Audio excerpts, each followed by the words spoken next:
শনিবার থেকে শুক্রবার জোড়া মামলায় টানা 7 দিন ভবানী ভবনে অভিষেক বন্দ্যোপাধ্যায়ের পিএ সুমিত রায়কে সিআইডির জিজ্ঞাসাবাদ। অন্যদিকে 1,25,00,000 টাকা চেয়ে তোলাবাজির অভিযোগে অভিষেক বন্দ্যোপাধ্যায় ঘনিষ্ঠ দেবনাথ চক্রবর্তীর বিরুদ্ধে পুলিশের এই দ্বিতীয় চার্জশিট। তারই পাশাপাশি ঠিক যেরকম আপনাদের বলছিলাম, সব্যসাচী দত্তের ফ্ল্যাট থেকে যে সোনা উদ্ধার হয়েছে সেই ঘটনায় এবার ইডি দপ্তরে গেলেন অভিযোগকারী। আজকে সুমিত রায় অভিষেক বন্দ্যোপাধ্যায়ের পিএ তিনি যে হাজিরা দিয়েছেন সিআইডি তরফে, একেবারে সপ্তমবার দেবরায় যে চাকরি দুর্নীতি মামলা সেই মামলাতেই আজকে হাজিরা দিয়েছেন তিনি। ঠিক কি অভিযোগ এক্ষেত্রে তার বিরুদ্ধে এই প্রতিবেদনে রাখবো আপনাদের সামনে। টানা সপ্তম দিন ফের সিআইডি জিজ্ঞাসাবাদের মুখে পড়লেন অভিষেক বন্দ্যোপাধ্যায়ের আত্মসহায়ক সুমিত রায়। এক সপ্তাহে 55 ঘন্টারও বেশি সময় ধরে তাকে জিজ্ঞাসাবাদ করল সিআইডি। দেবরায় চাকরি দুর্নীতি মামলা তদন্তে শুক্রবার সুমিত রায়কে ডাকে সিআইডি। চাকরি দেওয়ার নামে প্রতারণা করে টাকা লুট, জাল নিয়োগপত্র দেওয়া ও ভয় দেখানোর অভিযোগ ওঠে অভিষেক বন্দ্যোপাধ্যায়ের আত্মসহায়কের বিরুদ্ধে।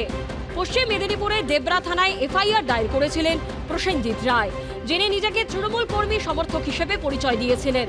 এই মামলায় ইতিমধ্যে হাইকোর্ট থেকে আগাম জামিন পেয়েছেন সুমিত রায়, তবে সিআইডির মুখোমুখি হতে হয়েছে তাকে।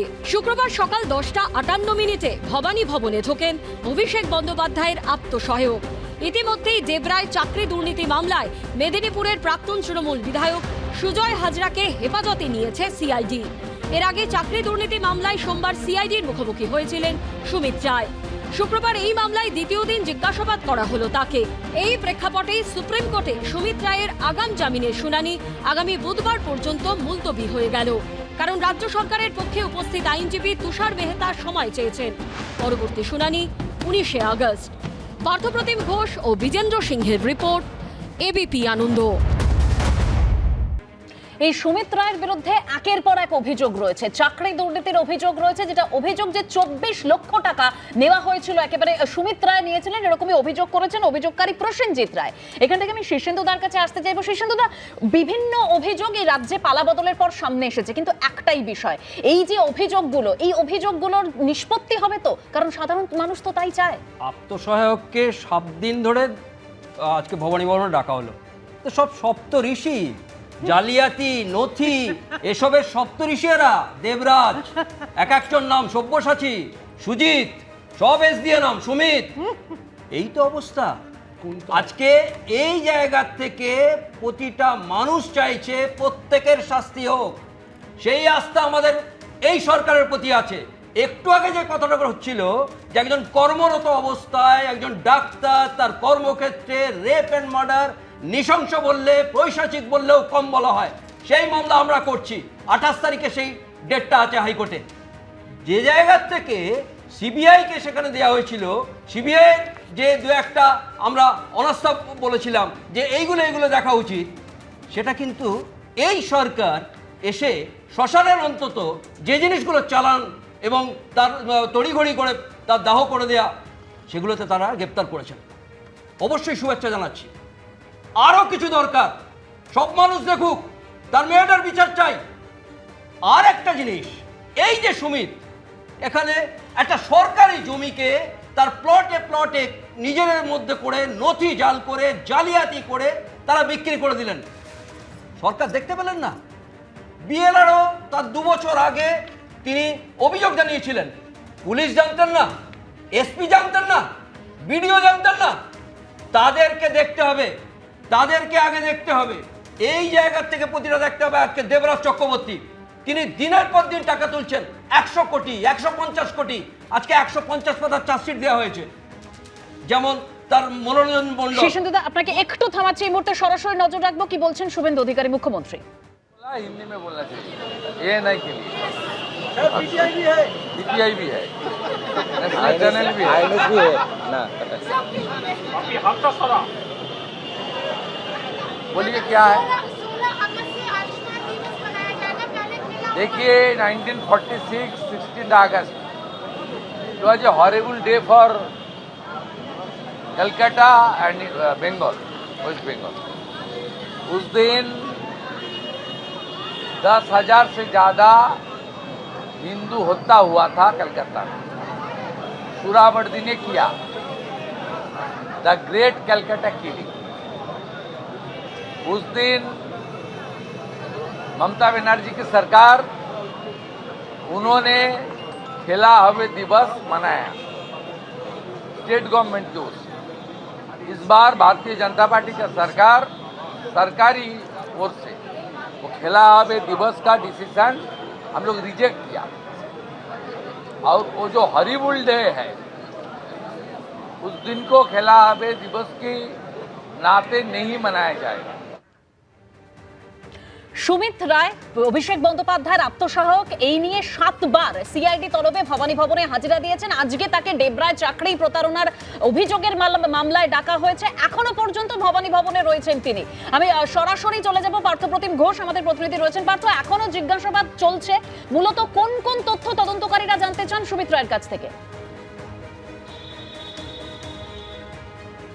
দেখো, আজকে 7.5 ঘন্টা হয়ে গেছে। সুমিত রায় এখনো পর্যন্ত ভবানী ভবনে রয়েছে। এই ডেবরায় চাকরি দুর্নীতি মামলা, সেই চাকরি দুর্নীতি মামলা জিজ্ঞাসাবাদ করা হচ্ছে।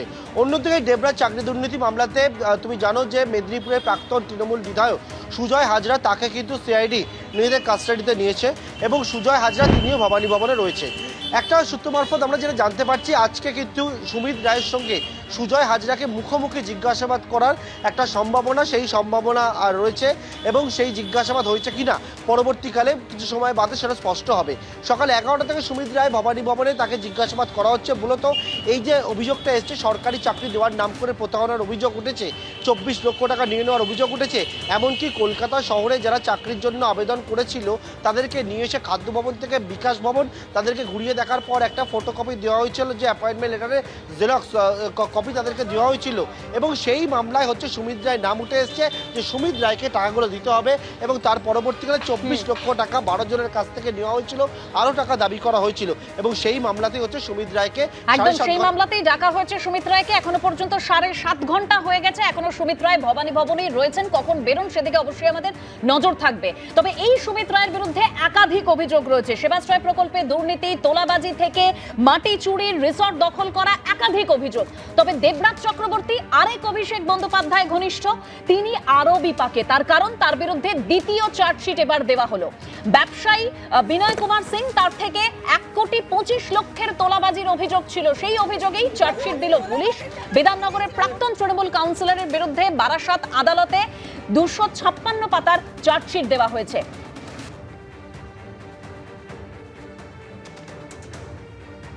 অর্থাৎ রাজ্যে পালা বদলের পর কেউই বাদ যায়নি। প্রাক্তন তৃণমূল কাউন্সিলর থেকে প্রাক্তন তৃণমূল বিধায়ক, তৃণমূলের নেতা প্রত্যেকে গ্রেপ্তার হয়েছেন। শুধু গ্রেপ্তার হয়েছেন তাই নয়, শতরূপাদি তাদের কেউই এখনো পর্যন্ত জামিনে মুক্ত হন। অর্থাৎ জামিন অযোগ্য ধারা প্রত্যেকের বিরুদ্ধে দেওয়া হয়েছে। সরকার পাল্টাবে, মানুষ ফিল করবে না, সেটা তো হয় না। এই সরকার তো প্রথমেই বলেছিল যে আগের সরকার যা যা অন্যায় করেছে মানুষের ওপর একটা একটা করে ধরে ধরে এটার জবাব দেওয়া হবে এবং এটা সবটাই লিগালি হচ্ছে। পাশেই তোমার লয়ার বসে আছে, ক্রিমিনালদের সপ্তঋষি পর্যন্ত বানিয়ে দিল। কিন্তু যেটা দেখবার মতন জিনিস হচ্ছে যে প্রত্যেকটা ভীষণ সিস্টেম্যাটিক্যালি এবং কোনো হাই হুই কোনো রকম কোনো মানে কি বলে হুলাবুলু না করে এটা একদম সিস্টেম্যাটিক্যালি একটার পর একটা হচ্ছে এবং তারা কোনো দিন বেরোবে না। হ্যাঁ, নর্মাল কোর্সে সে অনেক পরে যেরকম বোধহয় কিছুদিনের জন্য বেলে বেরোয়, সেটা পরের দেখা যাবে। কিন্তু মুখ্যমন্ত্রী যেটা বারবার বলছেন যে যেখানে দেখছে, যেদিকে, সে তুমি কাউন্সিলর বলো কি এমপি বলো কি কোনো ডিপার্টমেন্ট বলো, একটা সেট অফ ফাইল বলো, প্রত্যেকটা জায়গায় এই করাপশনের পোকা ধরে গেছে। তো এইরকম একটা সরকার যে 15 বছর ধরে পোকা ধরে গেছে, তাহলে প্রদীপ্তদা মানে তৃণমূলের আমলে এই যে এত পরিমাণ দুর্নীতি হলো, তখন সরকার দেখতে পায়নি? সরকার দেখতে পেয়েছে কি পায়নি সেটা জানি না। আমি তো সত্যি দেখতে সরকার দেখতে পাচ্ছে না। সরকার, আমি বলছি সরকার একদম সরকার এখনো দেখতে পাচ্ছে না। দিদি, আমি তোমার সময় কথা বলি, নির্মল ঘোষের ব্যাপারে জাস্টিফাইও করিনি, তোমার সময় ডিস্টার্বও করিনি। আর আমি একদম একমত যে সরকার এখনো দেখতে পাচ্ছে না। সরকার এখনো দেখতে পাচ্ছে না, সত্যি সরকার দেখতে পাচ্ছে না। 250 জনের নাম বিজেপি নিজে বলছে যে তারা 250 জনের নাম তাদের কাছে অভিযোগ এসছে, 22 জনকে সাসপেন্ড করেছে, 22টা এফআইআর দেখাক না, আর আমাদের 250 জন তৃণমূল নেতা নেত্রীর নাম করে দিক না এখানে যে তারা 250 জনকে গ্রেপ্তার করেছে বা কিছু করেছে। কিন্তু এই 250 জন, যে 250 জন 3 মাসে এসেছে, আর তাদেরই এক মুখপাত্র এখানে এসে বলে গেছে 450-এর কাছাকাছি অভিযোগ পেয়েছি। মন্তেশ্বর, উলুবেড়িয়া, বসিরহাট, আর কোথায় তো তোমরা তো এখন আমাদের কথা বলছিলে। চিৎকার করবে না, অনেক হয়েছে তোমাদের সময়। তোমরা 3 মাসে যে জায়গায় করে দিয়েছো তার থেকে খারাপ আর হয় না। পূর্ব বর্ধমান 1 কোটি টাকা, যুবর নেতা 1 কোটি টাকা কোথায় হয়েছে? কোথায় হয়েছে? এখানে সাজা কোথায় হলো? তোমরা তো 15 বছর ধরে তোমরা চিৎকার চেঁচিমেচি করে দিয়েছিলে। 15 বছর ধরে চিৎকার চেঁচিমেচি করে আজ অব্দি সাজা দিতে পারছো না। এরকম ভাবে দেখিয়েছিলে, এরকম ভাবে, তারপরেও তোমাদের কথা বলা হয়নি। তোমরা দেখিয়েছিলে তাপস রায়কে তুমি এভাবে গলা চিরে চিৎকার বলেছিলে, চিৎকার করে বলে গেছো।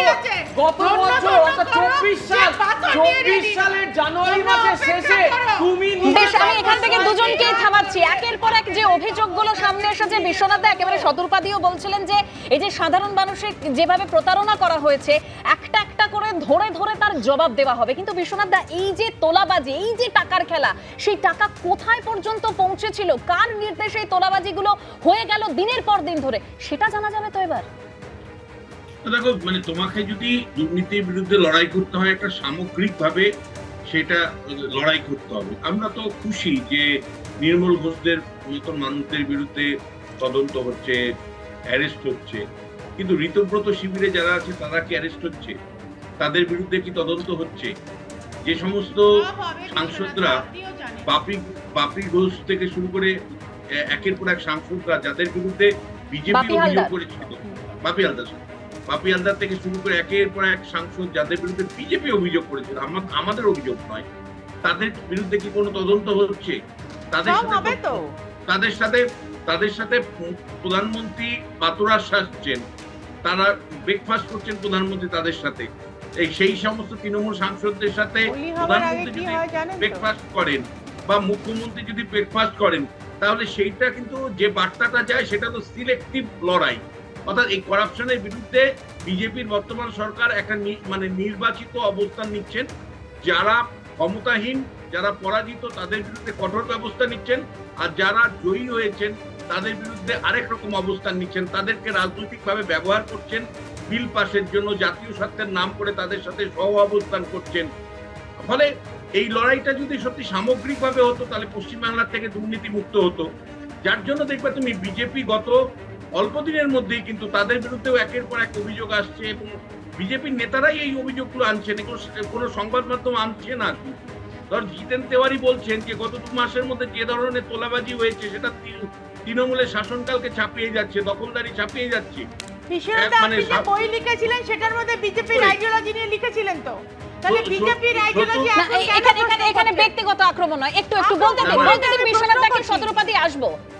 হ্যাঁ, তোমার মুখ্যমন্ত্রীকে নিয়ে লিখেছিলাম। হ্যাঁ, তো সেই জন্য তো বলছি, আমার মুখ্যমন্ত্রী বাংলার মুখ্যমন্ত্রী, পশ্চিমবঙ্গের মুখ্যমন্ত্রী, তো সেই বইতে বিজেপির আইডিওলজি নিয়েও লিখেছিলেন, যার বিষয় লিখেছিলেন তারটাও তো লিখেছিলেন। সতর্কবাদী প্লিজ একটু বিশ্বনাথ দাকে বলতে দিন, বিশ্বনাথ দা দূরে রয়েছেন। হ্যাঁ, বিশ্বনাথ দা, ভালো আমার প্রশ্ন হচ্ছে, ভালো আইডিওলজি হলে তোলাবাজি হচ্ছে কেন? কেন আজকে বিজেপিকে 3 মাসের মধ্যে এই প্রশ্নটার সম্মুখীন হতে হচ্ছে? সেটা তো অ্যাকশন নেওয়া হচ্ছে বিশ্বনাথ দা। কোন 21 জনকে সাসপেন্ড করা হলো? যারা কোন 21 জন বিজেপি কর্মীদেরকে নেতাদেরকে যারা তোলাবাজির দোষে হয়ে সাসপেন্ড হলো, তাদের নামের তালিকা কোথায়? এবার আসি বিধাননগরের পুরসভার প্রাক্তন চেয়ারম্যান সব্যসাচী দত্ত, তার যে ফ্ল্যাটে সোনা উদ্ধার হয়েছিল সেই ঘটনায় এবার অভিযোগকারীকে তলব করা হয়েছে। ইডি দপ্তরে যান অভিযোগকারী মধুসূদন চক্রবর্তী। বেশ কিছু তথ্য প্রমাণ, অডিও ও ভিডিও রেকর্ডিং নিয়ে ইডি দপ্তরে যান অভিযোগকারী মধুসূদন চক্রবর্তী। এই সব্যসাচী দত্তের বিরুদ্ধে 15 কোটি টাকার দুর্নীতির অভিযোগ রয়েছে। উদ্ধার হয়েছে প্রায় 10 কেজি সোনা এবং এছাড়াও শেয়ার ও নগদ মিলিয়ে 15 কোটি টাকার উপর সম্পত্তির হদিশও মিলেছে। আমি এখান থেকে অনিলদার কাছে যাবো। অনিলদা, ইডি তদন্ত শুরু করেছে, তাহলে আরো একাধিক তথ্য সামনে আসবে বলেই ধরা যায়, কিন্তু যে জায়গায় প্রশ্ন সেটা হলো এই যে তদন্ত হচ্ছে, এই যে দুর্নীতির র্যাকেট, সেটা যদি ভাঙতে হয় কিভাবে তদন্ত এগিয়ে নিয়ে যাওয়া উচিত? আমি বুঝতে পারি না আমাদের দেশে কিভাবে চলে আইন ব্যবস্থা, ইনকাম ট্যাক্স, সেল ট্যাক্স। আপনি একটা কিছু কিনতে যান সোনার দোকানে, রেপুটেড দোকানে, আপনার আধার কার্ড চাইবে। আপনি 50,000 টাকা ব্যাংকে জমা করতেন, আপনার ইতিহাস দিতে হবে, আপনার প্যান নাম্বার দিন, সই করুন, অমুক করুন। এরা কোটি কোটি টাকা ইনকাম করছে, কোটি কোটি কেজি কেজি সোনা কিনছে, সবাই মাথা থেকে আরম্ভ করে সবাই। এই যে গরু বেচা, কালি জমি বেচার টাকা সব সোনায় কনভার্ট হয়েছে। এটা নির্দিষ্ট খবরের ভিত্তিতে আমি বলছি, প্রমাণ চালিয়ে দিতে পারবে না, কেউ বলবে না। কিন্তু এদের বেলা ইনকাম ট্যাক্স কী করে? একজনের স্ত্রীর বাবার দুটো নামে প্যান কার্ড হয়েছে, ইনকাম ট্যাক্স কী অ্যাকশন নিয়েছে? আমার তাহলে তো ধরে ঘাট ধরে নিয়ে যেত। এখন এগুলো হচ্ছে সব পেছনে ডালপালা নিয়ে টানে, মাথায় তো আর উঠছে না, মাথায় গিয়ে তো একদম থেমে যাচ্ছে। যদিও মহামান্য আদালতের কিছু রেস্ট্রিকশান আছে, ঠিক আছে, মানলাম। কিন্তু এই যে শীর্ষেন্দ্রবাবু বললেন যে বিএলও কী করছে, বিএলওরও কমপ্লেন করছে, ওসপি কী করছে। আরে আপনি এসপি কেন, ওসি কেন? আপনার পুলিশ অফিসার খুন হয়েছে, পুলিশের এএসআই খুন হয়েছে কলেজ ইলেকশনে। এমন নয় বোমাবাজি হচ্ছে, লেগেছে, মারা গেছে, এনকাউন্টার হয়েছে, মারা গেছে, তা নয়। কলেজ ইলেকশনে খুন হয়েছে, কেস লেখার জন্য chief of the police force was transferred. Park স্ট্রিটে কেসে গ্যাং রেপের এলিগেশন হয়েছিল, উনি ঘটনা জানতে না চেয়ে তৎকালীন জয়েন্ট সিভিক ক্রাইম ছিলেন রেসপেক্টেড ম্যাডাম দমন আইপিএস, ওনাকে সরিয়ে দিলেন। একদম একের পর এক তথ্য সামনে আসছে, সঠিক তদন্ত হোক, সঠিক তথ্য সামনে আসুক, এটাই চাই প্রত্যেকে। এবিপি আনন্দ, এগিয়ে থাকে, এগিয়ে রাখে।